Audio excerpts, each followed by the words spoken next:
জুলাই আগস্টে গণহত্যার ঘটনায় মানবতাবিরোধী অপরাধের মামলায় কার্যক্রম নিষিদ্ধ আওয়ামী লীগের সাধারণ সম্পাদক ওবায়দুল কাদের সহ ৭ জনের বিরুদ্ধে তদন্ত শেষ করা হয়েছে। সোমবার আন্তর্জাতিক অপরাধ ট্রাইব্যুনালের প্রসিকিউশনের সূত্র বিষয়টি নিশ্চিত করেছে। এদিকে জুলাই আন্দোলনে মানবতাবিরোধী অপরাধের বিভিন্ন মামলায় সোমবার আওয়ামী লীগের সাবেক ১৬ মন্ত্রী এমপিকে ট্রাইব্যুনালে হাজির করা হয়।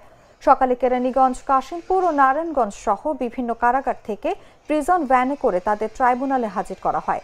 ট্রাইব্যুনাল ১-এর চেয়ারম্যান বিচারপতি মোহাম্মদ গোলাম মর্তুজা মজুমদারের নেতৃত্বাধীন ৩ সদস্যের আন্তর্জাতিক অপরাধ ট্রাইব্যুনালের বিচারিক প্যানেল এই সংক্রান্ত বিষয় শুনানি ও আদেশ দেবেন। ট্রাইব্যুনালের অন্য সদস্যরা হলেন বিচারপতি মোহাম্মদ শফিউল আলম মাহমুদ এবং অবসরপ্রাপ্ত জেলা ও দায়রা জজ মোহাম্মদ মহিতুল হক এনাম চৌধুরী।